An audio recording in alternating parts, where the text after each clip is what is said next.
За волю, за долю, за правду. Будьмо гей, по першій, по другій, по третій. Будьмо гей, сам ти гей, за Юру, за Юлю, на долю, за Ляшка.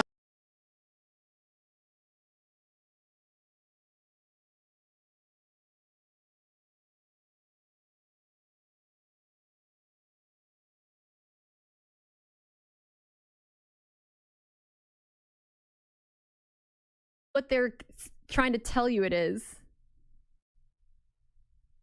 I want to see like, all right, fine. I want to see what this is.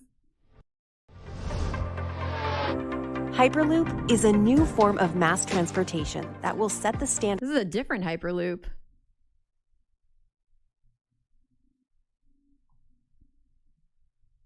No, it's the wrong one again. Fuck. There's like 2 Hyperloops?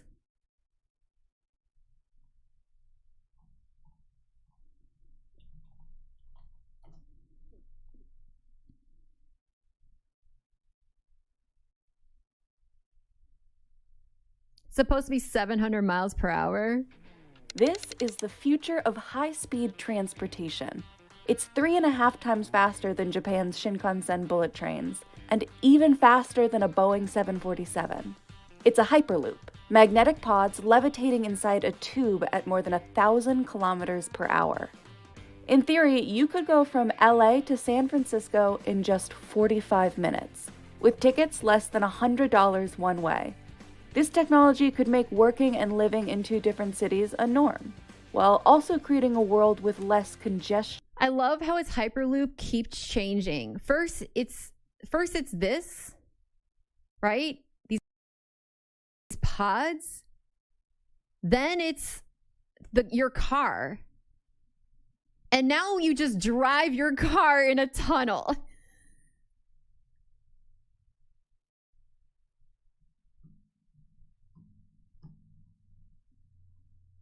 And pollution. Yes! And with a successful human test ride in November 2020, we could be less than 10 years away from it becoming reality. Oh, it says Virgin Hyperloop. The concept of the Hyperloop became widely popular in 2013 thanks to Elon Musk's 58-page Hyperloop Alpha paper that outlined the design, cost, and safety of the concept. But the technology to bring it all together commercially was only recently fine-tuned, namely magnetic levitation, or maglev. Maglev is basically what allows a Hyperloop to go incredibly fast, thanks to the lack of friction between the passenger-carrying pods and the tube-shaped track. The general concept is simple. Magnets lining the bottom of the pod repel the tube material, levitating the pod as it runs. As an engineer, I always get very... Whatever.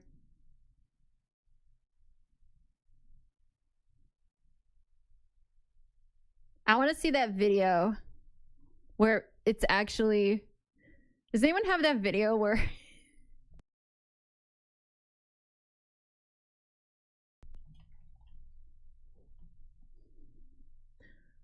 anyone have the video where they actually, like, finally are in it and they'll... Yeah, this is probably it. This is probably it. Is it boring driving down here with all of this? Oh my, there's a traffic jam. Oh, you know what? When it's busy with new people constantly, it's not too bad. But when it's slow and you're by yourself, it kind of gets a little boring sometimes. Just circling around constantly. So is there often a lot of traffic here? No, I think what's happening is the South Hall, the building doors are closed. Why are you here, LMAO? And no, Super, you don't get it. Ender the Sender is here because they hate this stream and it's an epic own that they're here. They're very educated, okay? Because educated people go around the internet telling everyone that they hate them and that they're really educated. Do you understand? This is 700. Yeah, this is apparently this is the Hyperloop in actuality. So is there off? For the record, if Elon Musk's Hyperloop worked, he still sucks. It's just funnier that his shit doesn't even work anyways. Traffic here? No, I think what's happening is the South Hall, the building doors are closed. Oh, they are? So no one's going to that. So I think what's going on is it's... What are these dumbasses doing? That's why it's just constantly... Does it cost money to drive through this? I don't know. Well, like the building itself isn't closed. It's the entrance doors are locked. I don't know. Oh, why. you also are educated and have a degree in microstructure physics? A degree in microstructure physics? Dropping people off to Central. Okay, in your microstructure physics degree opinion, how fast is this car going in the Hyperloop? How hyper is this loop? I think what's happening is the South Hall, the building doors are closed. Oh, they are? So no one's going to that. So I think what's going on is I don't have a microstructure physics degree, but I would say this is not 700 kilometers per hour. I would say it's probably less than that. These two, and that's why it's just constantly, Why are they closed? I don't know. Well, like the building itself isn't closed, it's the entrance doors are locked. I don't know why. Huh. So we've been dropping people off to Central if they want. Yeah, they're moving so fast, it almost looks like they're standing still. Well, I'm parked by the South Hall, so... I mean, I can still... These guys sound like they're highly medicated. And you're still picking people up over there. I need a call about that because I just got a... So wait, only Teslas are allowed in this fucking loop thingy too? I need to clarify on that. I'm not sure. You're coming here, yeah, Central? Oh, what? Man, that's so fucking epic and cool. Wait a minute, I thought she That's hated so the epic guy. and cool. Thank you, Elon Musk. Honestly, thank you, Elon Musk, for quarantining all the Tesla owners to a stupid fucking slow tunnel. It's fucking hilarious. An accidental win for Elon Musk. Thank you, Elon. That was $1 billion con. What? What? $1 billion con? A death tube. All right, I'm gonna do my butt workout now, chat. I learned my lesson. I'm a narcissist, and Elon Musk is epic and cool. So really, gee. I mean, I feel like we got a lot done today. Oh, she's doing her gay workout shit. This loop is a hell of a lot faster than above the surface.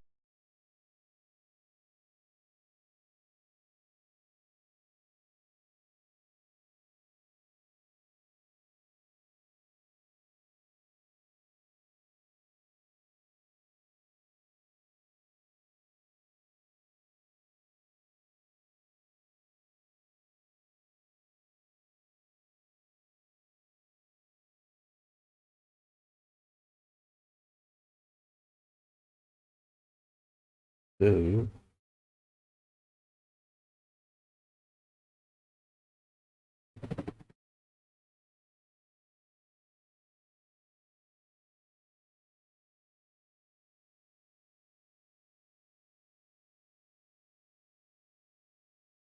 I want to be clear.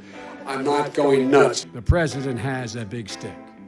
We choose truth over facts. Check my shape on it. Let's do push-ups together, man. Let's run. Let's do whatever you want to do. One man stands ready to deliver change we desperately need. A man I'm proud to call my friend. A man who will be the next president of the United States, Barack America. Ladies and gentlemen, the President of the United States of America, Barack Obama.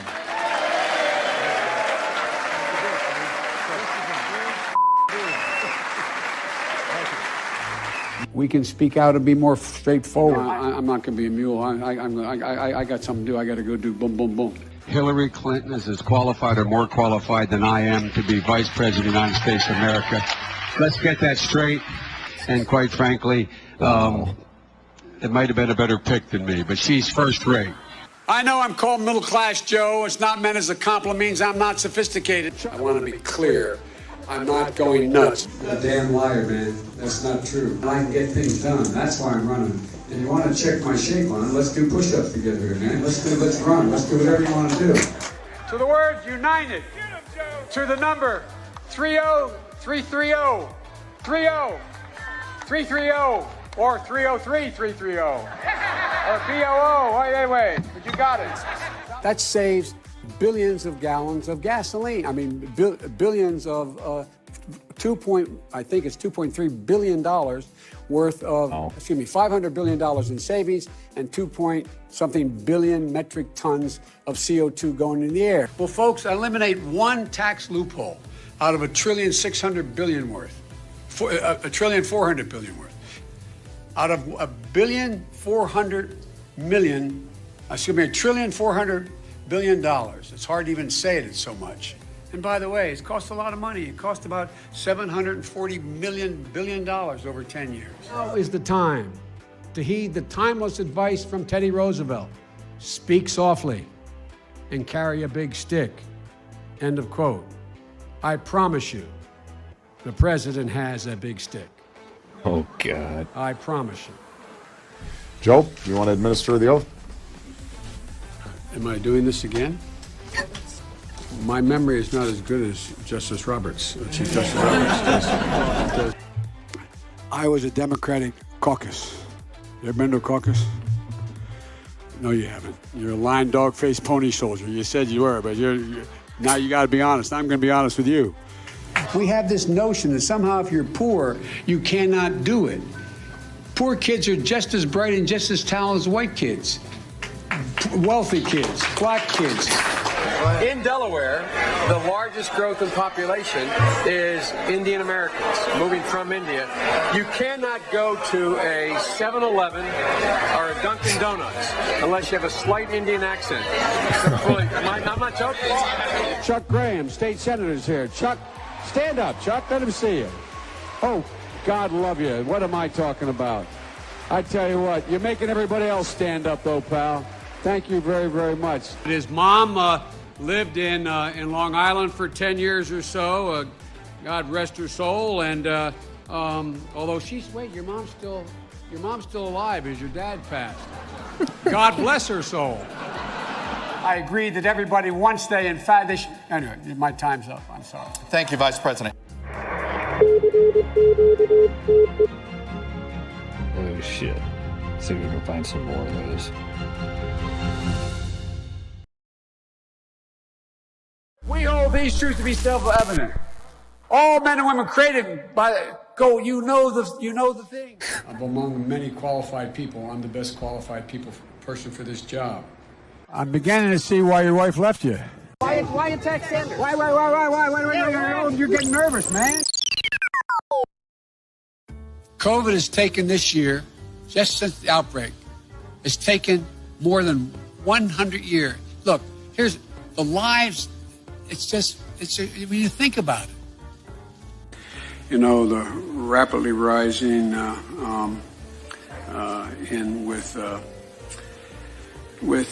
don't know.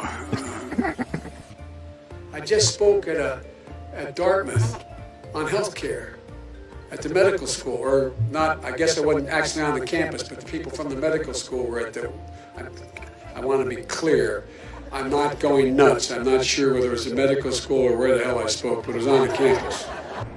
I propose, and I'm going to digress slightly. We're in a situation. The president asked me to head up a cancer moonshot.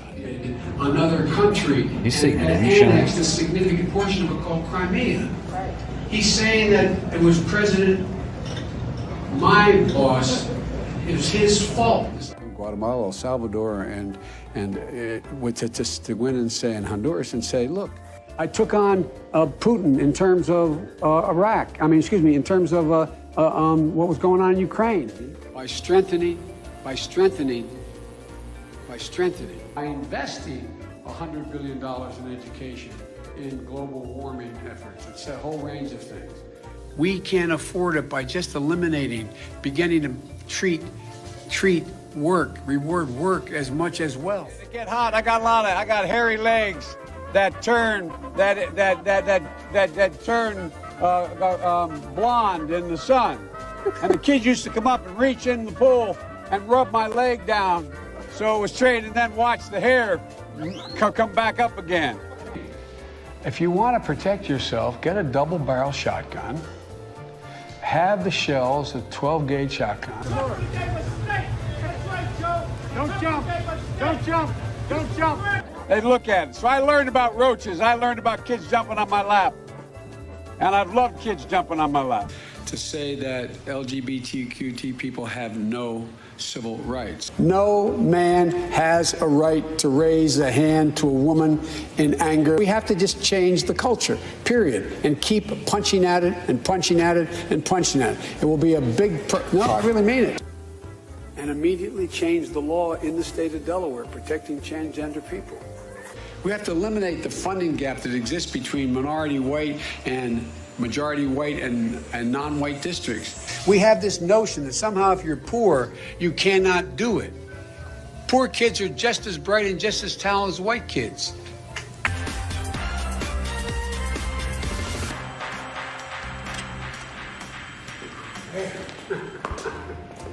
Man, you're hard to keep up with. You do great at it. But after a good workout, gotta drink up. All right. Otherwise, we're gonna be in trouble with Jill and Michelle. Just let Michelle know I did drink this, all right? Same time next week? Same time next week. All right. You got a real dilemma, Mr. President.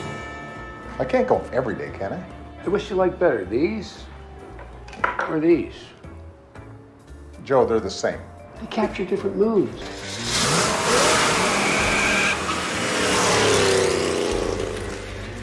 I didn't get a chance to flash shift in the second. I was afraid I'd go through those guys.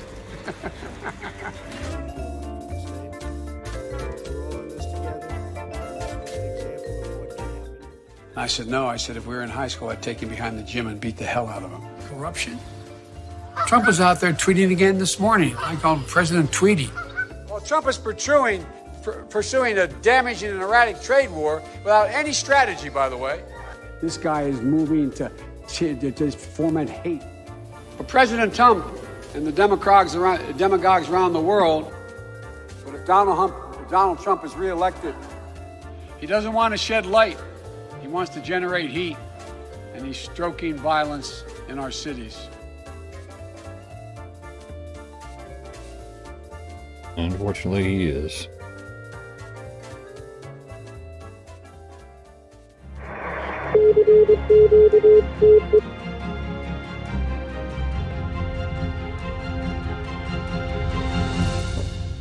I think there's another one.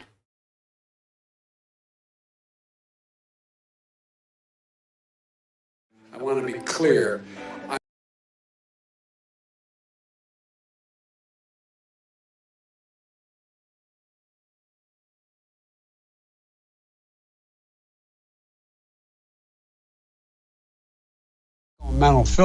My physical as well as my mental fitness. And I want to see these beautiful young ladies. I want to see them dancing when they're 4 years older, too. I'm looking forward to this, man. You walk behind me in a debate. Come here, man. Why should people want to make a change, though? Well, that's up to them to decide. Why should they? It's for them to decide. Well, make your case. I'm not going to.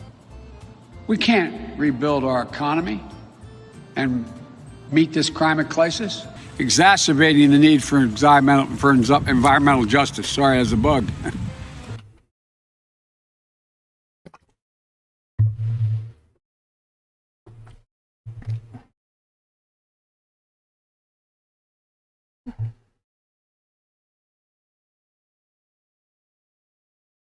Speaking of the environment, we need to work again with Canada and Mexico as neighbors, not as adversaries. Donald Trump does pose an existential threat to this. It's not hypothetical.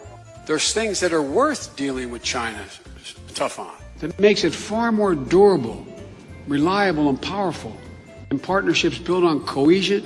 Because if you could take care, if you were a quartermaster, you can sure in hell take care of running a department store thing, where in the second floor of the ladies department or whatever, you know what I mean? And what makes his wild claims and hopes, he now hopes we don't notice what he said or won't remember. And when he does follow through or doesn't do, would follow through, the exact opposite. 1.2 billion.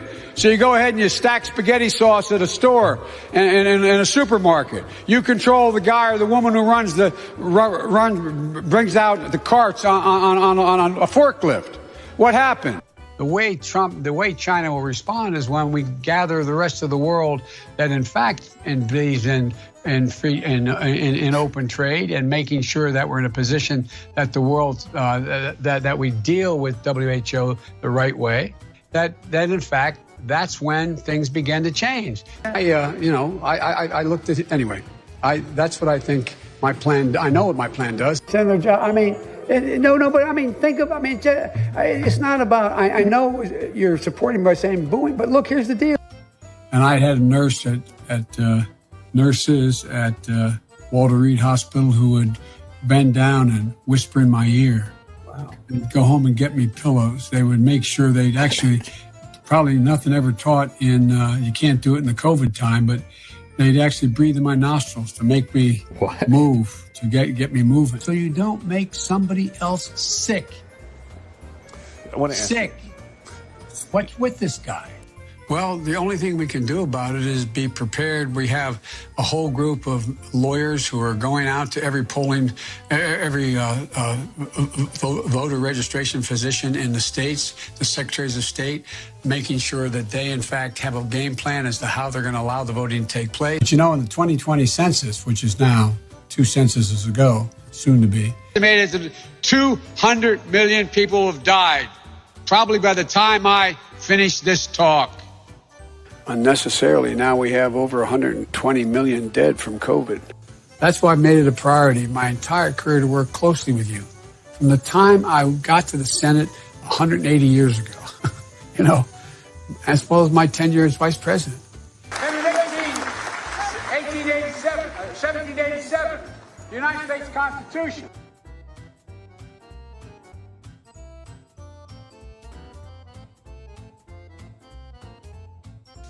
Good afternoon, everyone. Welcome to Kingswood Community Center. Actually, that's the one down I used to work. It's a joke. You know where we were. Anyway, and welcome to the nation's Constitution Center. I had the great privilege of being the guest leader of this outfit for a year. I think it's about ready to pass It's out. the appropriate place to make the speech I'm about to make. Great job. God, love it. How are you? Hey, everyone. I'm Joe Biden's husband. But the truth is, she's the strongest person I know. She's a backbone like a ramrod. That's the kind of first lady this Jill Biden will be. God love you. I know you're trying to goad me, but I mean, I'm so forward looking to have an opportunity to sit with the president or stand with the president in debates. So I couldn't tell anybody but Barack. Don't have here in Miami, in Florida. You don't have it here, and that is if you keep.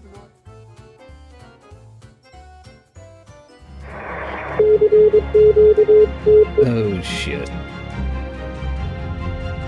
Oh, gosh. Okay, so there's another video that I want to watch.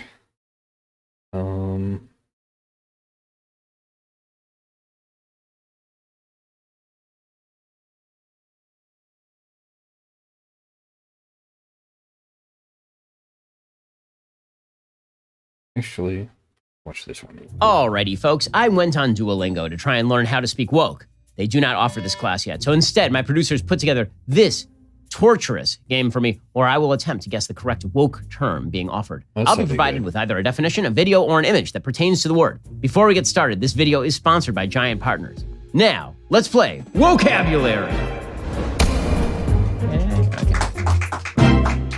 Oh man, you guys created a logo and everything. Okay, card number 1. Slang for social awareness. I mean, I assume that you mean woke.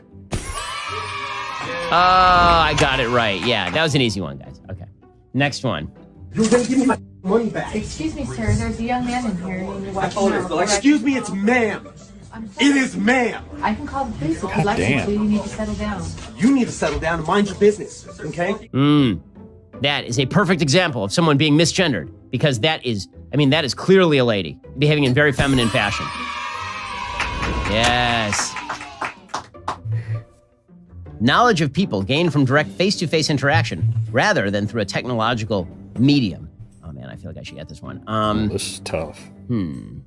As soon as the answer is provided, I will be regretful that I didn't get this. Face-to-face. Yeah, the timer's going. Pressure's on. I don't know.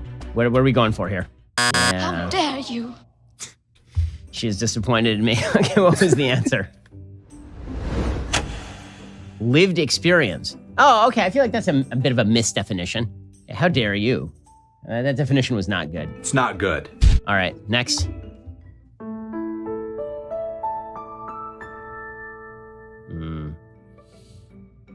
I mean, I understand what you're going for here, right? You're going for that there's LGBT subtext, correct? But I don't understand, but I'm not sure what the terminology you're looking for here is. This is all wrong. Every time she says this sort of stuff, it just hurts me right in my soul. Oh, queer baiting. Yeah, then that's true. Yeah, that is the phenomenon where there are two characters who are not gay, but since they're in the same frame together, we're supposed to assume that they're gay. And the fact that they're not gay is apparently baiting the queer community into thinking that they're gay or something like that. What? Yeah, Star Wars, they had this big thing about how Finn and Poe were actually secretly gay, despite the fact that there was no evidence that either of them was gay. But apparently that was queer baiting. Ernie and Bert, obviously. Xena Princess Warrior. You get this kind of stuff all the time. The assumption that all or almost all individuals are cisgender was heteronormativity. It could be cisnormativity. Yeah, cisnormativity. Never heard of that one. Oh yeah, no, my fluency with this language is pretty high, actually. Joe is white, and Gabby is Latinx.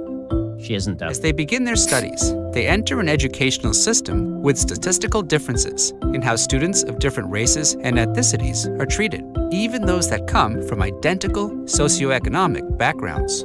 What is this, equity? Are we doing equity, discrimination? Are we doing unconscious bias? This could be unconscious bias, or it could be implicit bias. Okay. Oh, implicit bias. Yep. Ain't no evidence of racism, but it must be there. If we can't find any other explanation, It must be implicit bias. Implicit bias assessment tests are the biggest pile of social science garbage ever created. Really? Trash! Zeroes in on how some groups, whether classified by sexuality, race, or ability, face more struggles, injustices, and systematic oppression than others. And it uses this lens as a way of discourse. Oh, that's an easy one, guys. That's intersectionality. Are you telling me it's not? That's not intersectionality? Oh. How dare you? Oh, that's sad. Intersectionality is a form of identity politics. I feel like I get at least half credit for that. I get half credit for that. You have stolen my dreams. Half a Greta. What, cultural appropriation? Yeah, that's what that is. That was the person from X-Men. I don't know. I don't know what you're going for here. This is all wrong. Yeah. She would be like a fantastic game show host, right? She's like Simon Cowell, but nastier. Oh, because like the X-Men. Oh. Yeah, you're digging deep on that one. Yeah, you get away with it now. Half a Greta. Okay. It's the greatest city in the history of mankind. Discovered by the Germans in 1904. They named it San Diego. How do you not like which, of course, in German means a whale's vagina. Doesn't it mean Saint Diego? No.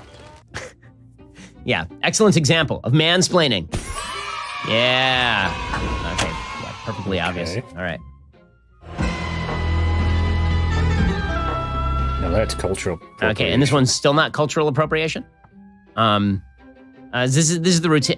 What's the term for it? This is the routine where we're not allowed to have actors play people of different races. What is that? Bleaching? Whitewashing. This is all wrong. Whitewashing. Yep, okay. I was right. I get it. All right. But just a quick note. There are all these people who are really pissed that Gal Gadot is supposed to play Cleopatra in an upcoming movie. And they're like, no, it needs to be an Arab. Cleopatra was not Arab. Yeah, Cleopatra was a Phoenician, meaning Greek descent. So, yeah, not the same thing. Okay, is this cultural appropriation? Because that's super, like, giant cultural appropriation, is it not? Yeah, okay.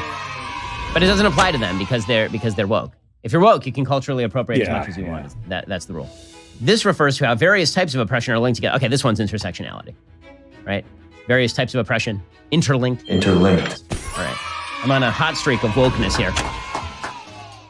This is Jamal. Jamal is a boy who lives in a poor neighborhood. He has a friend named Kevin who lives in a wealthy neighborhood. All of Jamal's neighbors are African American, and all of Kevin's neighbors are white. Because Jamal's school district is mostly funded by property taxes, his school is not very well funded. His classrooms are overcrowded, his teachers are underpaid, and he doesn't have access to high-quality tutors or extracurricular activities. This is white privilege over here. This could be redlining. This could be white privilege. This could be wealth inequality. And by the way, there's so many lies in this video. I did a whole video about it, and I still missed the chief lie, which is that schools are predominantly funded by property taxes, which they no longer are. That's not been true for a long time. But, okay. How dare you? It's sad. Okay, so what was this one? Systemic oppression. Okay, again, here's the problem with the vocabulary. All these terms mean the same damn thing, right? Systemic oppression, white privilege, implicit bias, wealth inequity, right? All of these things mean the same thing. So when I say, all of them are just one giant mush term. I'm not even going to explain. Okay. Alrighty, we'll get to more on the vocabulary in just 1 second. First, when we started Daily Wire, we knew that marketing mattered.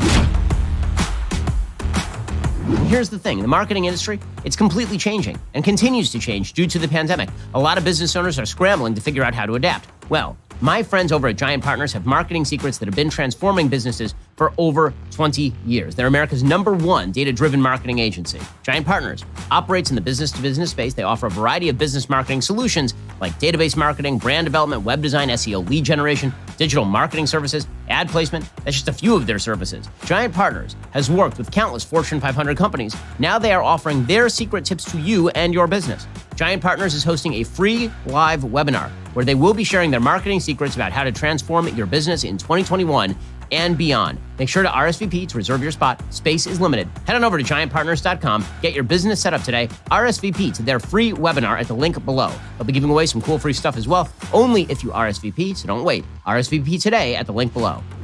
I am a man. Oh, okay. This could be a couple things. This could be... it could be dead naming. I think I've ever heard of that. Okay, so dead naming is this thing where if you say the words Ellen Page, then you have misgendered Ellen Page or Elliot Page, because Ellen Page now calls herself Elliot Page a man. Yeah. Now, what's weird about this is I'm perfectly fine with calling people by whatever name they want, because you can legally change your name, although I don't believe you can biologically change your sex. What's weird about dead naming is this idea that if I say Bruce Jenner won gold medals in the Olympics, this is now dead naming. But Bruce Jenner did win gold medals in the Olympics. And Caitlyn Jenner won 0 medals at the Olympics. Exactly. Because Caitlyn Jenner, even according to the logic of the trans community, is a woman. A woman didn't win those medals at that event because that would be a woman defeating all the men in all the men's events. This is why I say that transgender radical ideology violates the laws of biology, it violates the laws of grammar, and it violates the laws of physics, because you're supposed to go back in time, and Elliot Page was always Elliot Page and was never Ellen Page, and you were all fooled, guys. When Ellen Page was starring in Juno and in Inception, that was actually Elliot Page. Literally, the headline, when Ellen Page changed her name to Elliot Page, the headline was, Juno star Elliot Page. And I was like, wait, there was no Elliot Page in Juno. But if you say that Ellen Page was in Juno, then you are now dead naming this person. It's wild. Wow. When a company tries to seem more environmentally friendly than it really is. Virtue signaling. Well, the term green is going to be in here somewhere, I'm sure. There's no such term as greenwashing, as far as I'm aware. Oh, greenwashing. Okay, I'd heard. Okay. You could sort of suss that one out, right? Because there's also pinkwashing, which is where a pro-gay country like Israel, tolerant of gay people, if you show a gay person in Israel, then you are considered to be pinkwashing Israel, because you're covering for all their other human rights violations by noting that Israel is friendly to gay people. That's how I got that, right? That's greenwashing, because they're using their environmentally friendly practices to cover up for the fact that they're evil capitalist pigs. No. Who am I? Agender, that is non-binary. Yeah, not all right. I'm not bad at this, sadly. Listen, I did go to top universities, which means that I speak the vocabulary relatively fluently. The idea that a person can be culturally blocked from having a prominent public platform or career. Well, this would be accountability culture. This is what they call cancel culture. See, that's the cancel culture is actually an anti-woke term, right? So what they say, so canceled, right? So okay, canceled, fine. Canceled is a woke term for sure. Cancel culture has become a right-wing descriptor of what the left has done, and then they call it accountability culture. So it's always a responsiveness of language to ignore the implications of what they're doing all the time. Oh, is this? I didn't see it. What's the name of this? I know this. Gender bias? So making assumptions on the basis of gender. How dare you? That's hard. It goes right to your heart. That's in disgrace. Toxic masculinity. Oh, toxic masculinity. Oh, yeah. Yep. So toxic masculinity is when you make assumptions about boys, like they should be masculine. The age of men is over. So toxic masculinity doesn't actually have any fundamental definition. If they said toxic masculinity is where a man acts like an asshole, then it would be like, okay, makes sense. Like if a guy walks up to another guy on the street and just punches him in the face, toxic masculinity at work. There's a reason that there are many more men than women who are in jail for violent crime. If by toxic masculinity, you mean what the left means, which is typically just being a dude at all. Guys being dudes. Like having a set, then which they won't even define as being masculine, actually, so I can't even say that. But if you assume that there are certain traits that are associated with masculinity, this is also toxic masculinity. So if you say that men tend to defend hearth and home, which is one of the good things about men, then this is toxic masculinity as well. Having any sort of gendered expectations of people on the basis of their sex is toxic masculinity, and or just being a dude at all, unless you're a lady who's a dude, in which case you are just a dude but not toxic. Is that the way this works? Something like that. We are expecting a baby. Awesome! Yeah. And the baby's coming soon. Okay. I am not pregnant. I am transgender, and I am carrying our baby. Oh my God! I got nothing there. I don't know, complete rejection of biological reality. Yeah. How dare you? Oh, birthing people. That's a new one. You know, it's a new addition to the vocabulary I haven't fully integrated yet. But that is a birthing person. A birthing, like a woman. But a birthing person, because that's a woman who has hormone treatments and surgery and identifies as a man. Birthing people? You mean vagina to people? Yeah. And birthing people are any human who is capable of giving birth, i.e. a woman. But we have to pretend that some women are not women biologically and thus are birthing people. So it makes perfect sense. A statement, action, or incident regarded as an instance of indirect, subtle, or unintentional discrimination against members of a marginalized group, such as a racial or ethnic minority. This is a microaggression. That's an easy one. Yeah, microaggression, yeah. Yep. Alrighty, so not bad. I mean, bad for the country, horrible for civilization. Yeah. Well, let's see if I graduated from Woke University. Now, I could say at this point that no matter how I scored on the test, I should graduate from Woke University because standards are a form of discrimination. So no matter how I did here, I should graduate. True. Graduation for everybody. But we'll find out how I did in just a moment.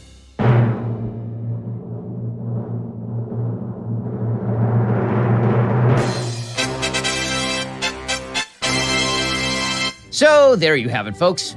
I have officially graduated from Woke University.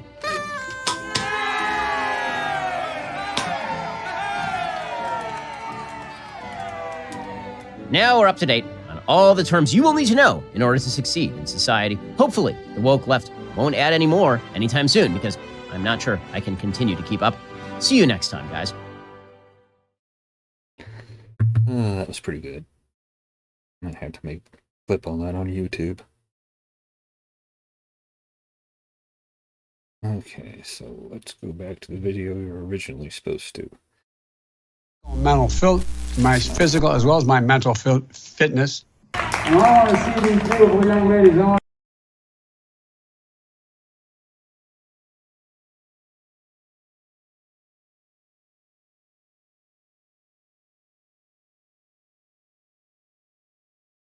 Ah, there it is. What are you gonna do? We can start work on Ask the Week.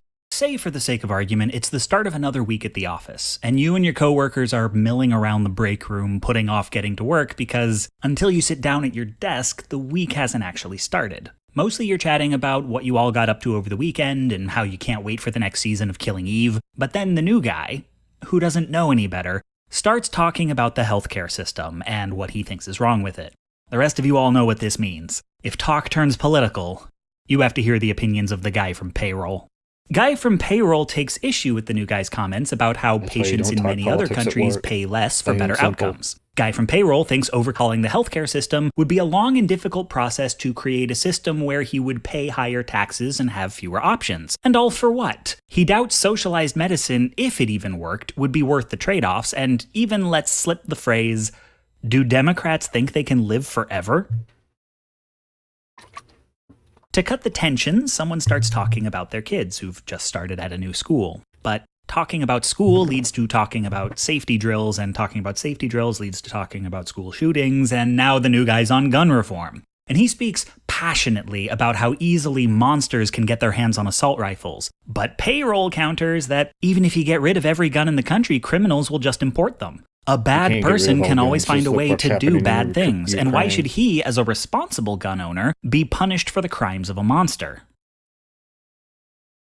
There is, again, an uncomfortable silence.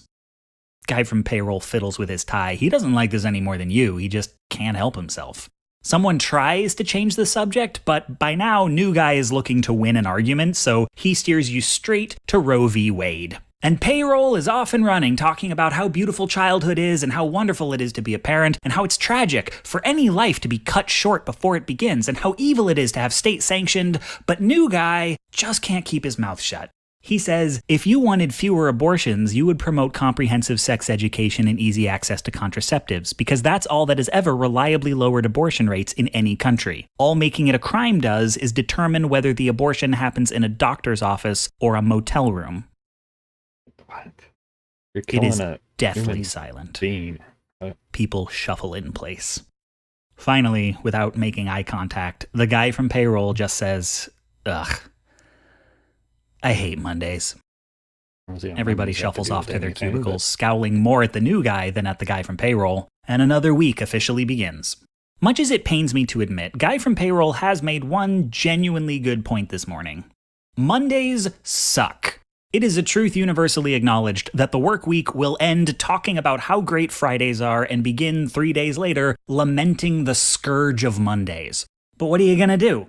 We could start work on Tuesdays and end on Saturdays, but that's just kicking the can down the week.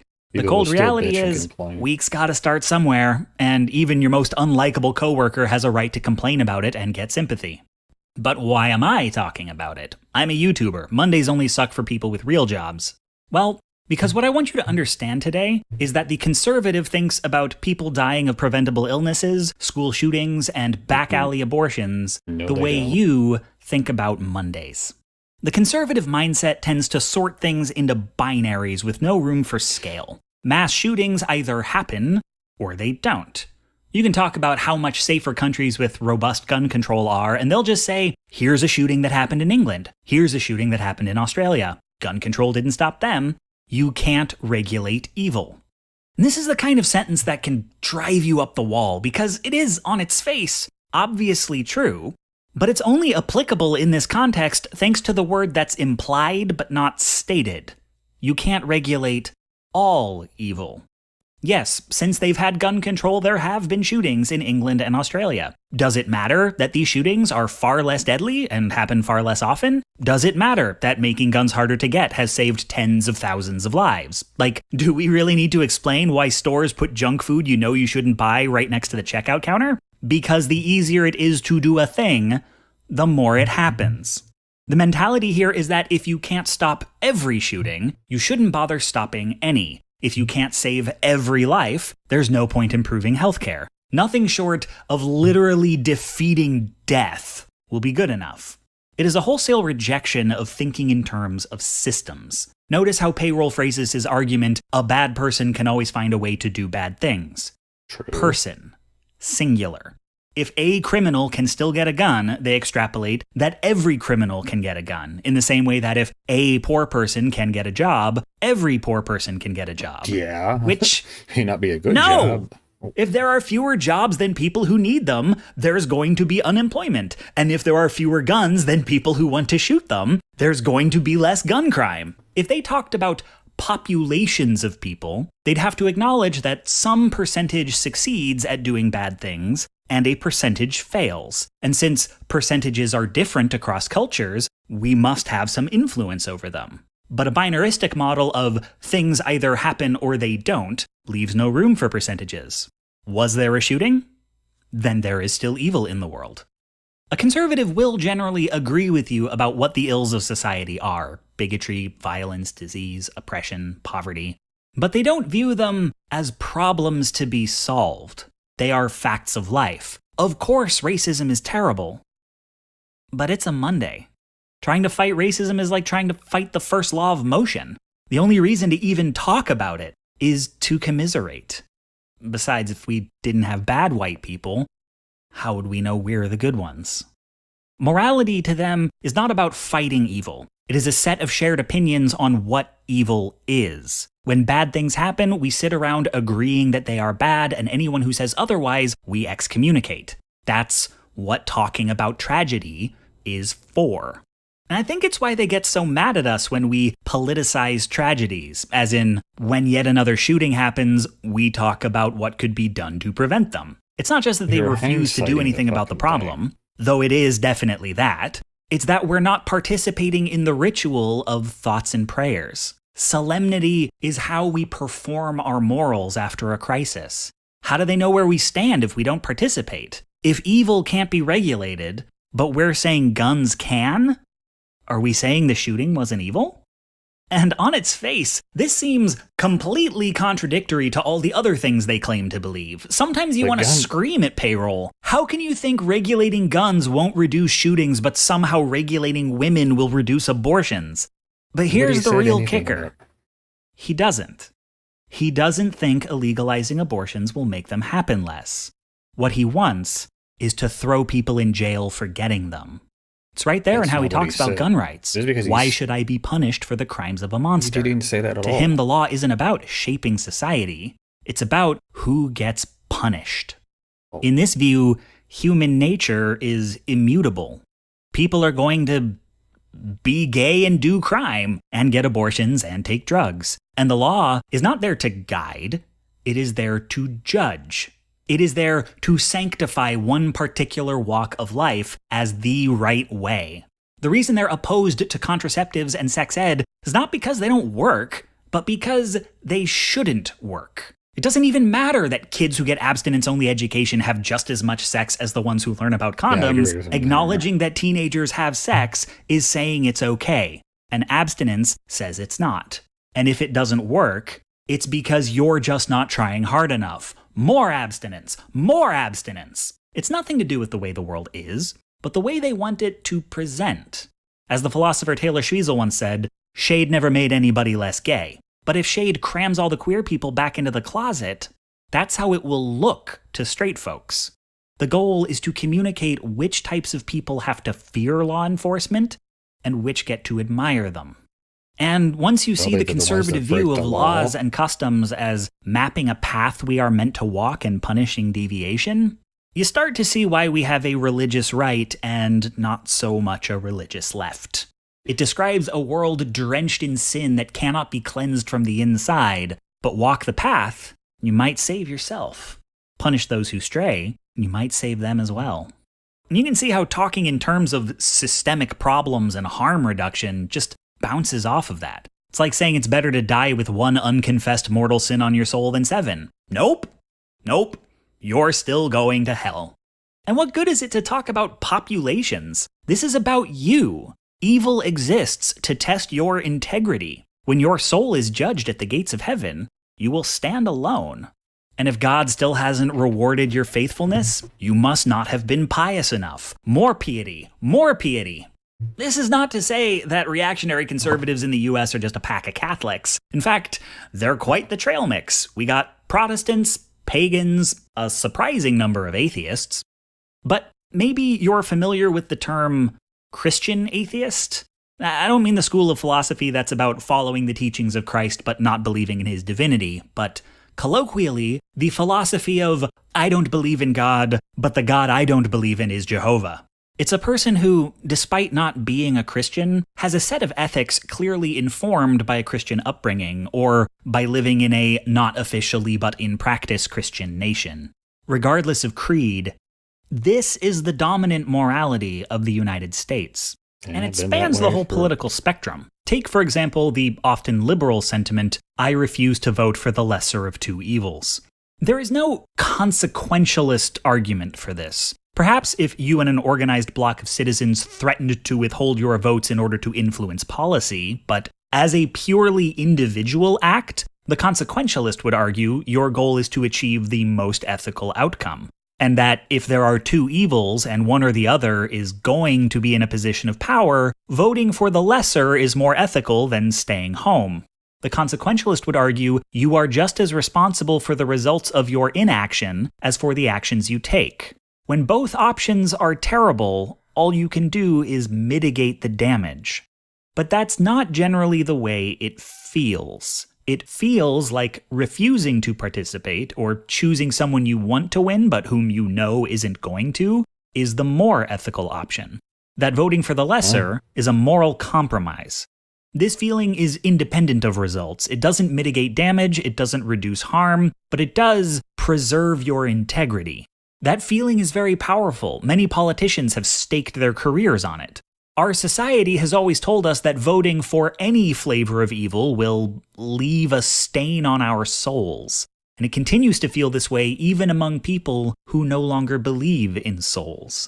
The greatest difference between left and right is simply in how common and how intense this feeling is. This is why fascism can be so enticing to the religious and irreligious alike, why they have such an easy time making inroads with conservatives. Because fascism is politics as faith. There's a reason the Nazis talked about the Übermensch. They didn't reject the framework that evil is ancient and the world is polluted and nothing short of divine intervention can save it. They said the world could be saved and only by them, because to the other races, Aryans are as gods. And which would you rather believe? In the left's framework, we are the cause of all the world's problems. But to hear the fascists tell it, everyone else is the cause and we're the solution. So conservatives can brush off moderate change as impossible, yet embrace people who promise to turn the whole world inside out, because nothing short of that is worth trying. I would caution against assuming this mentality is a natural outgrowth of Christianity or paganism or atheism. It is a perversion not representative of any belief system save itself. It spreads because people in power spread it, and people listen when they want their egos flattered and their sins absolved and to be folded into an authority structure that privileges them. They'll do what it takes to conform whatever beliefs they came in with to it. The necessary counter-narrative is to stress that the problems we face are not natural features of the world, that, in fact, very little of human life is natural, and even if it were, what is natural is not necessarily what is right. The way nature deals with a pandemic is to let everyone without a genetic resistance to the illness die, and if what's left is not a stable breeding population, you go extinct. That's natural. Humanity as we know it only exists in defiance of nature. Every form of bigotry, every means of oppression, is a thing we created. They are human problems, and they have human solutions. They have not always existed, and there are places in the world where they are being addressed. And the idea that the worst things on Earth have no great significance, that most evil is a chaotic mess born of human fallibility, can be very depressing to consider. It can also be empowering.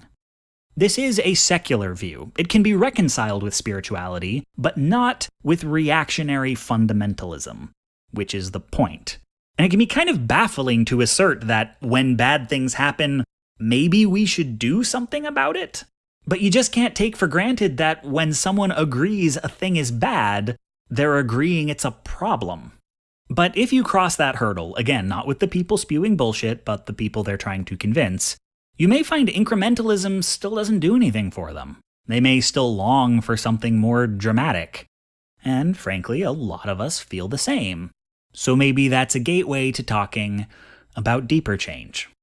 Because we don't need to be as gods to turn the world inside out. Didn't solve anything.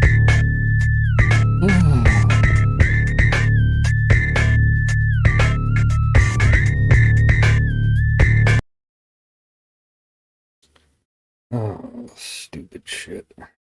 So sick of it. Shit just pisses me off. Every single. It's all like everybody's in it. What the fuck am I?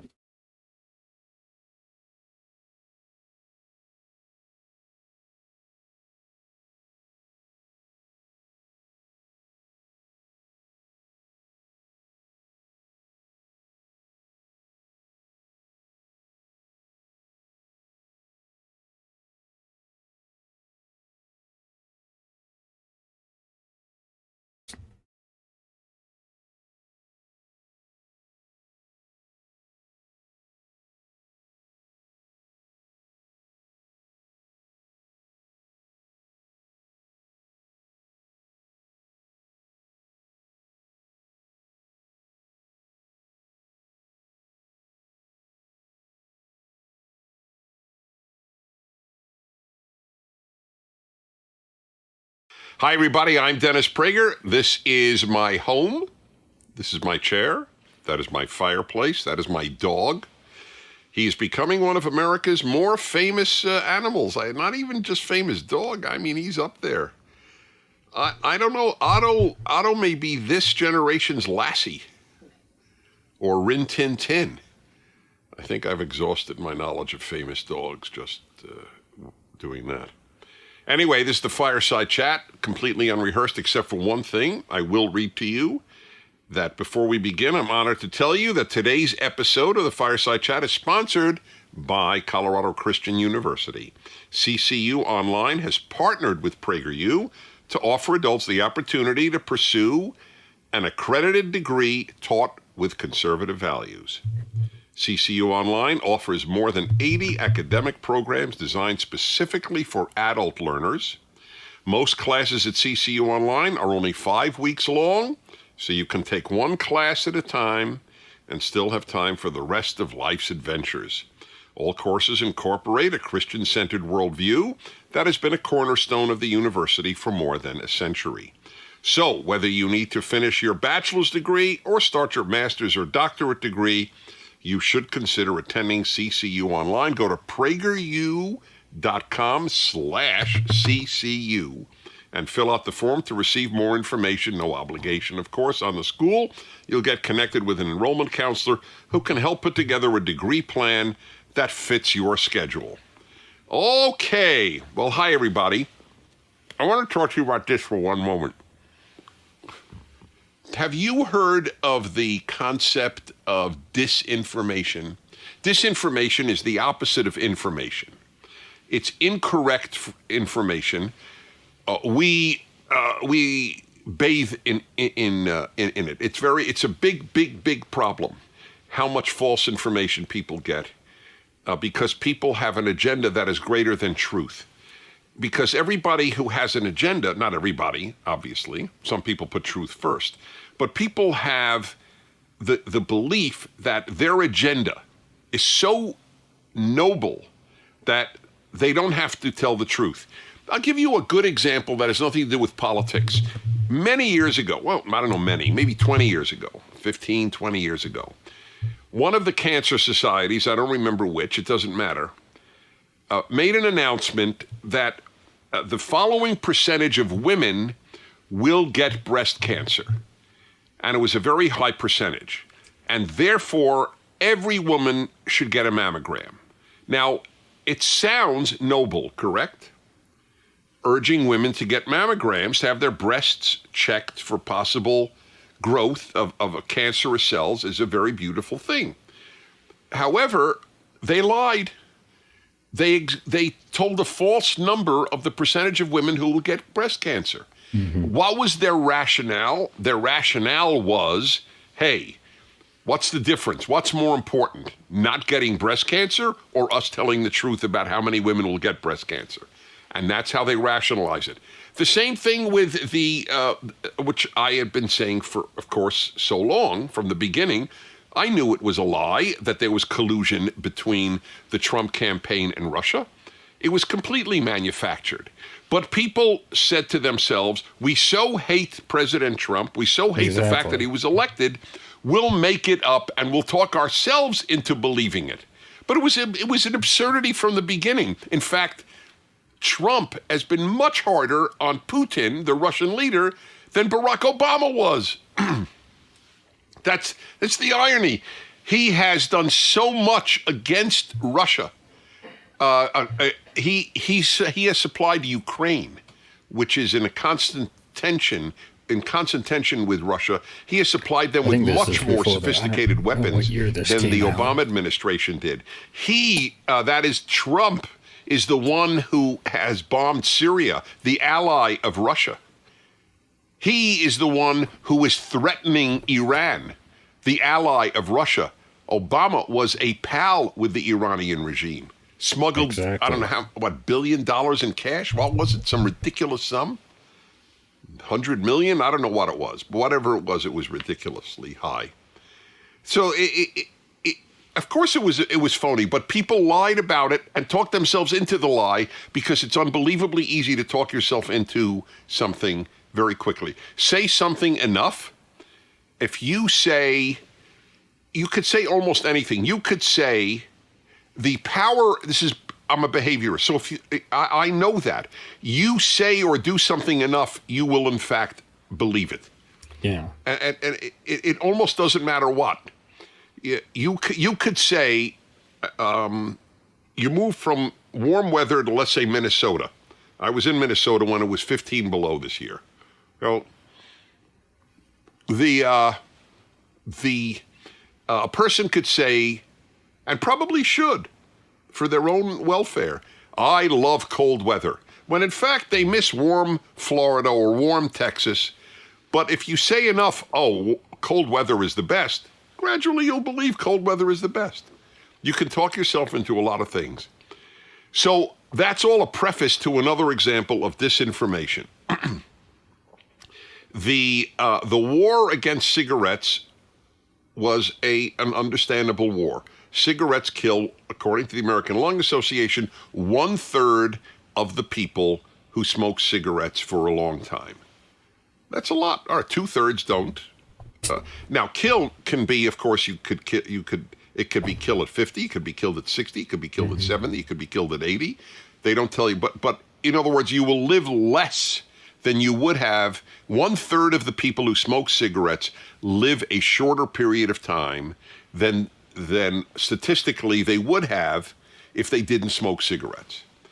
Unfortunately, in the disinformation campaign, cigars and pipes have been, and amazingly, even electronic cigarettes, which have none of the junk that cigarettes have been lumped in tobacco products. But that's ridiculous.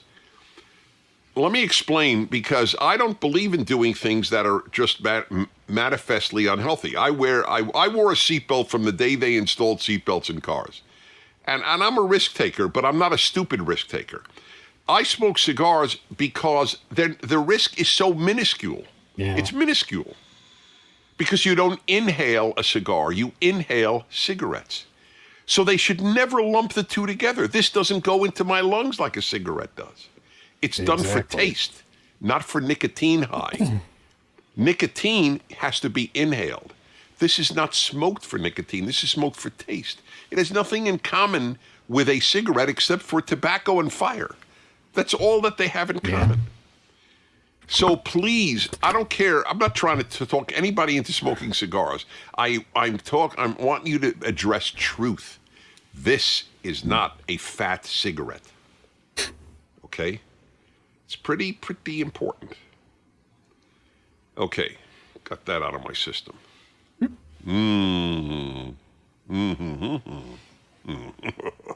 Okay.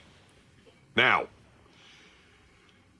I usually begin. Well, I began. This was a beginning comments. But today I'm going to just do the rest of the time some of your questions, because we got a particularly interesting batch of questions from beginning with Douglas, 14, in Texas. What's our youngest questioner yet? Wonder, 14? We have nobody in single digits who's asked me a question? I don't expect them to watch. I'm just curious. Douglas, 14, in Texas. By the way, give us your city. Texas is a very big state, so I would be curious. Is it morally correct to hide your guns if the Second Amendment is abolished? It's a very important question because you have, either consciously or not, distinguished between moral and legal. This is worth some comments, which is why I'm doing just questions now, because a lot of these things raise great issues. Moral and legal are not the same. It was legal in Nazi Germany to kill Jews, to murder Jews. It wasn't moral. Just to give the most obvious example. I mean, you could give 100 examples. Or how's this? It's illegal to jaywalk. You all know what jaywalk is the term used? Fine. It's illegal to jaywalk. It would be a bit bizarre to say it's immoral to jaywalk, right? Okay, so there is a very big difference between legal and moral and illegal and immoral. Some things are legal and not moral. Some things are illegal and moral, and so on and so forth. Morality should always trump legality. Morality is ultimate right and wrong. Legal is what's lawful and what's not lawful. Ideally, almost whatever is immoral should be considered to be illegal. I mean, what could be immoral? Well, there is one area which is very complex, because we use the word immoral. I use the word immoral meaning evil. Whereas a lot of people use immoral for a lot of things, including sexual sins, which may not be evil. So, for example, should prostitution be legal? If prostitution were evil, you can't have an evil legal. Right. But it's a complex arena where two adults, I'm not talking about trafficking, which is evil. That's an evil. But if two adults have a deal, I'll pay you X and I get a sexual favor in return. I have been ambivalent about whether prostitution should be legal my whole life. It's a very complex question. I am now toward the belief that maybe it should be.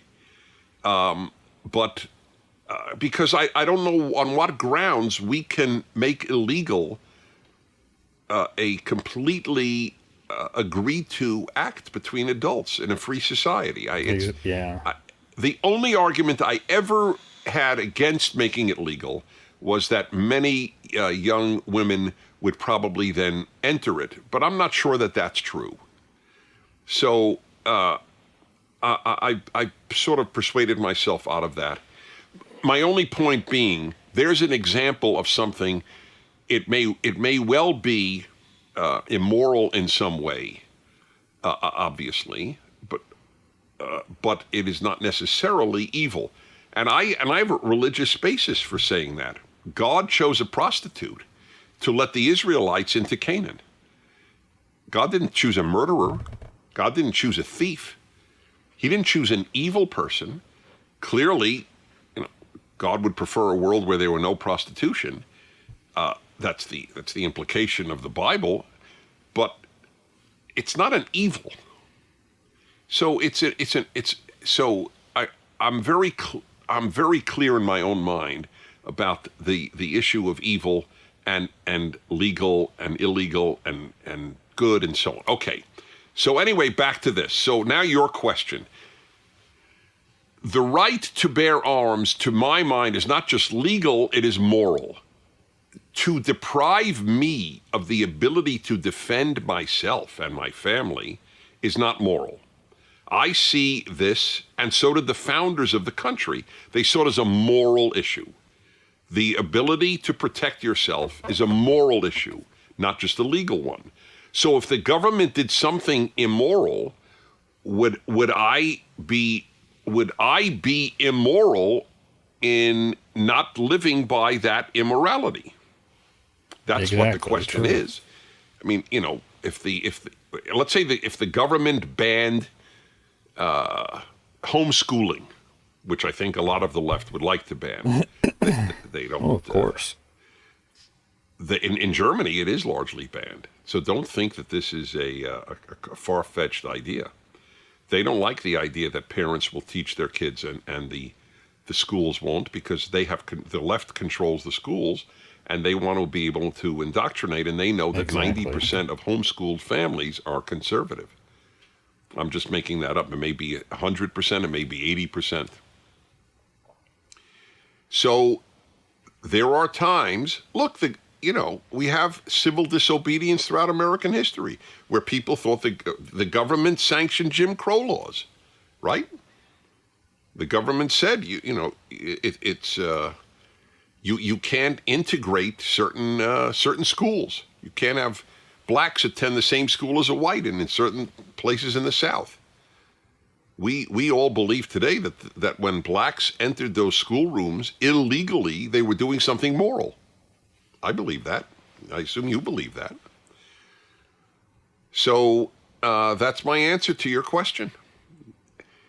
The distinction between the legal and the moral. Now, generally speaking, I understand that this could be a slippery slope. If everybody chooses what's moral, then nobody will obey the laws of the land, right? That's a danger. I agree with you. Yeah. I agree with you. I just said it. Isn't that funny? I agree with me. I don't always agree with me, but in this case, I do agree with me. So that's a danger. You can't always say, I am higher than the law of the land. Otherwise, you would have sort of anarchy. I understand that. But on occasion, you do have to rise above the law of the land when there's truly a major moral issue involved. Okie dokie. Josh, 17, today's teenage questioning day. Josh in Portland. Oh, I need to relight. Not only relight, I need to get rid of my ashes on time. How do you convince someone to not base their actions off their feelings? Whoa, Josh, I'm proud of you. By the way, same with the other guy. These are good questions. Do you have a lighter? No, I don't have a lighter here, but I think my man Rodrigo. And if you get to see Rodrigo in the camera, that is a good thing. Oh, the only one this was okay. This one's fine. So anyway, how do you convince somebody? Okay, this is out of fuel. It's okay. You know what? I'm out of practice doing this on camera. It's okay. We can live with it, I think. Oh, we're so close. So close, but no cigar. That was funny. That was exactly it. No close, therefore no cigar. That's a pipe lighter, but I'll live with it. Okay. So, it was a good question. This is a very good question. How do you convince someone to not base their actions off their feelings? Let me tell you something. It is very hard. Feelings are the most powerful thing we have. Here is the trick in life. Don't act on your feelings. Act on your mind. Be mind-directed, not feelings-directed. It's true for anything.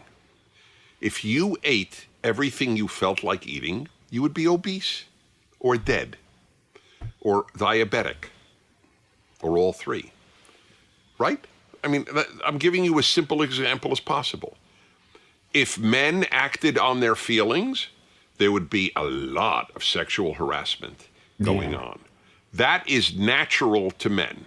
Oh, a woman is attractive? Let me have her. That's how men, that's male nature, period, end of issue. Every male you know who's heterosexual, that's his nature. And every male you know who is homosexual, it's his nature too, except it's with regard to men. Okay? It's built in. It is not a result of patriarchy. I want to talk about male sexuality, one of these fireside chats. That's a very important thing. I met a man who's very famous, and I obviously therefore won't say his name, brilliant, famous, and said to me that my explanations of male sexuality not only helped his wife, it helped him. So I realize men have to hear this too. It's very, very important stuff. Anyway, life is spent not acting on feelings. That's why I tell people, if you're in a bad mood, don't act out on it. I know you feel bad, but you can't impose that on anybody else. That's not right. Feelings are rarely the guide to doing what's right. Right? Gee, I feel like not having dessert for the next month. Whoever said that? Gee, I feel like visiting sick people in the hospital every day for the next month. Who feels like that? People do good against their feelings. That's how you live life. Ironically, you'll feel better if you do. That's the payoff. The payoff is you'll be happier if you're mind-directed than if you're feelings-directed. Feelings-directed not only guarantees bad behavior, it guarantees bad outcome for you. You will be less happy. You will feel less good if you live based on your feelings. These are the arguments that I would give. And a person who finds it hard to believe, tell them you don't act on your feelings. And if you did, they probably wouldn't be all that happy if you did. Right? How often do parents want to wake up in the middle of the night because their kid has diarrhea? Oh, God, I love getting up at 3 o'clock and wiping a tush. I mean, who thinks that way? You know how much we do that are not in consonance with our feelings? Most of the good things we do. That's why it's amazing. I visit a home often and I will see a plaque, "Follow your heart." I can't think of a worse idea. We have a video at PragerU, by the way, Mike Rowe, I think. Is it Mike Rowe who gives it? Don't follow your passions. Don't follow your passions, exactly. It's a great video. You should watch it twice. You might feel like watching it once, but you should watch it twice. I knew this at such an early age because I was raised in a religious environment. Religious kids, religious Jewish and Christian kids, they're taught they can't live on their feelings from a very early age. That's why they have more wisdom than the average professor who's 45 years old at some university, because they grew up without this wisdom. Take marriage. I'll ask somebody, 28, 30, 35 years of age, you married? No. Why not? I don't feel ready. Just feel ready. Who feels ready? You marry because of two things. You know it's important. It's a better way to live for the vast majority of people. And because you met somebody who you feel you could make a life with. That's why you marry. Because it's a value. Especially for men, but now increasingly for women. Oh, I don't feel like it. Of course not. Men rather, forgive me, screw around than settle down. That's correct. But it's not a good man who does that. Very few people admire a man. Oh, that guy never married. He just went from woman to woman. What a great life. Do we look at Hugh Hefner? I don't know if you know his name. Guy who ran Playboy magazine and, was with, 1,000 women. People think, oh, there's a man I admire. Maybe there's a man I envy, but not there's a man I admire. Why, even he got married, ironically. I think he got married a couple times. And I think he was faithful when he got married. Interestingly enough. Anyway, that's to answer your question. How do you convince someone not to base their actions off their feelings? Give them any example you want. Tell me when you feel like doing the right thing, whether it's avoiding a dessert again, or getting married, or whatever it might be. Or just doing good, giving charity. Who feels like giving charity? You do it because it's the right thing to do. You volunteer your time because it's the right thing to do. Danielle, no age and no location. I'm surprised Danielle gave the name Danielle. Maybe it's not even Danielle's name. Maybe it should have been no name, no age, no location. Hello. Can you please explain universal basic income and the impact it could have? I've never heard of it until I heard it will be piloted in Newark, New Jersey. It is? That's weird. Then why won't everybody move to Newark, New Jersey just to get free money? Yeah. Be the most populous city overnight. I have a hard time trusting information on the internet, but I trust the information Mr. Prager offers. Well, I won't give you different information than you'll get on the. I'll just give you maybe a different opinion. The idea of giving people free anything unless they are utterly incapacitated, which is called means testing, and we're all for some means testing. You can't work, you are sick, X, Y, or Z. We understand. That's why there's charity. I'd rather see charities take care of people than the government, but that's a separate issue. Universal basic income means that the government gives a certain amount of money to everybody, irrespective, no means testing. Whether you need it or not, we give it to you. It is, if you want to corrupt the character of your people, of your society, that's the best way to begin. Give people something for nothing. I can't think of a worse idea. I will go further. All these so-called entitlements or benefits that the government gives, they are addicting people as if they were heroin salesmen. In fact, I do believe, literally I believe this. This is not exaggeration. It's the worst thing I we did believe it during is Corona. easier to get off heroin addiction coronavirus. or any other drug addiction than it is to get off free things addiction. Exactly. When you get used to getting something for not working for it, you believe you are entitled. That's why they're called entitlements. I'm entitled. Oh, really? Why are you entitled to some other people's money? Exactly why? You're able-bodied and don't work and you're entitled to money? Why? Work hard.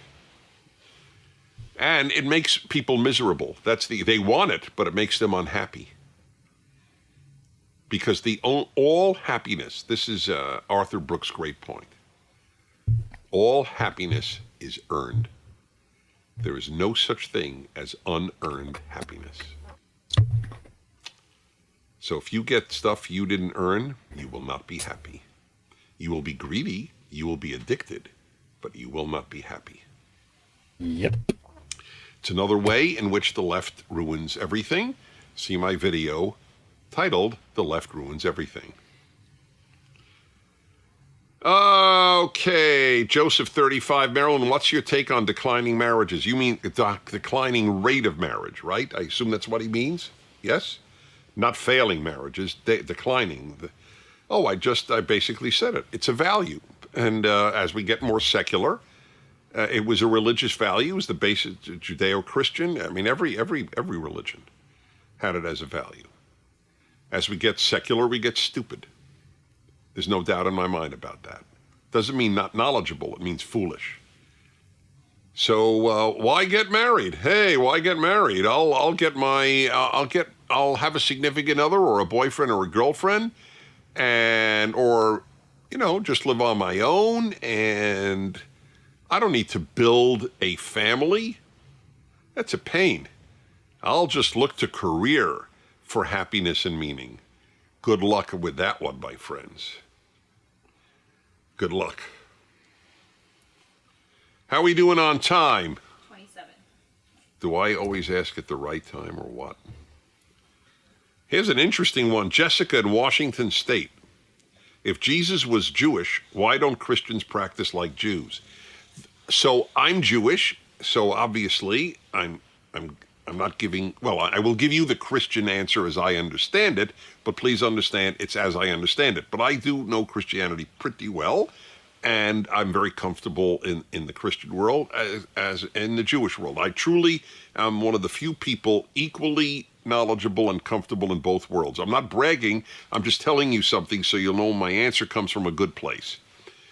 So the answer, the classical Christian answer is that Jesus is coming fulfilled the law. That is the term Christians would use, that all these many laws given to the Jews in the Old Testament, specifically the first 5 books called the Torah, they were, as it were, fulfilled in Jesus' life and death and resurrection, and that is not binding on Christians, on followers of Christ. So that's the Christian answer, and I'll change a jot or a tittle. I think that's the common English translation of the law. And he observed the laws. He kept kosher. He kept the Sabbath. So it's a very interesting thing. I have always asked Christians, how do you know which laws of the Bible to keep and which you can drop? So, for example, obviously every Christian believes you keep thou shalt not murder, thou shalt not steal. That's a given. Well, love your neighbor as yourself. These are all from the Old Testament, from the Torah. No Christian says, oh, Christ came, I don't have to love my neighbor as myself. It's never occurred, all right? It's not an issue. In fact, Jesus says, love God and love your neighbor, the 2 great pillars of Christian faith. So, but it's a little complex on other stuff. For example, the Sabbath. I have asked Christians for decades, 30 years. I have asked Christians, I mean clergymen, I mean people serious, knowledgeable about their Christianity. Are you bound by the commandment to keep the Sabbath? It's in the 10 Commandments. Guess what the answer has been? 50% have said yes, and 50% have said no. I never know what the Christian I ask will answer. So, but it's a very fair question. Is it really the idea that you take one day each week not to work, but to celebrate God's creation of the world? To affirm that God created the world and rested on the 7th day, and I rest on the 7th day too? Why is that just Jewish? By the way, there are Jews who think it's just Jewish, so I have no axe to grind here, but it would seem to me that it should be, and by the way, it was universally kept. Christians, whether they felt bound or not, most Christian societies had a Sabbath. They may not have called it the Sabbath, they may have called it a holy day, they may have called it, as in Russian, the Resurrection Day, commemorating the resurrection because it happened on a Sunday. Whatever you call it, but at least it was a day sanctified to God. That's a big deal. It's a big deal for you. It's a big deal for your religiosity. It's a big deal for your family. So it's a very, I don't know the answer, but I do know this. A lot of Christians are adopting Jewish rituals again. A lot of Christians are keeping a Sabbath again, some even on a Saturday. And I'm not talking about Jews who are Christian. I'm talking about Christians who are Christian. And likewise, a lot of Christians have a Passover Seder, and they either go to a Jew's house or they do it on their own in their church. So there is a realization. Maybe there is some meaning in a lot of these laws. I'm not trying to push any agenda here. I'm trying to answer the question as honestly as I can. One more thing about that. Sometimes it's not obvious that it's ritual. For example, in the 10 Commandments, it says your animals have to rest on every 7th day. Why would a Christian not be bound by that? That's not ritual. That's ethical. Just a question. I think time's up. We have a fun question here. We'll do it next time. Anyway, what can I remind you? I could remind you to watch the PragerU videos and have your kids watch them if you are a parent. If you're a kid, watch those videos. They are life-enhancing. Also, I'd like to remind you that if this stuff interests you, even if you're an atheist, please read my ongoing series on commentary on the first 5 books of the Bible called The Rational Bible. The second volume will be coming out in a month, and I know it will touch your life deeply. In the meantime, thanks for watching. From my home to yours, God bless you. See you next week. interesting. CCU exists to train leaders. We want to build the church. We want to engage the culture.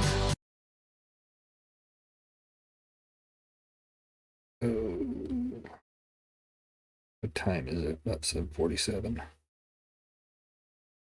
Well,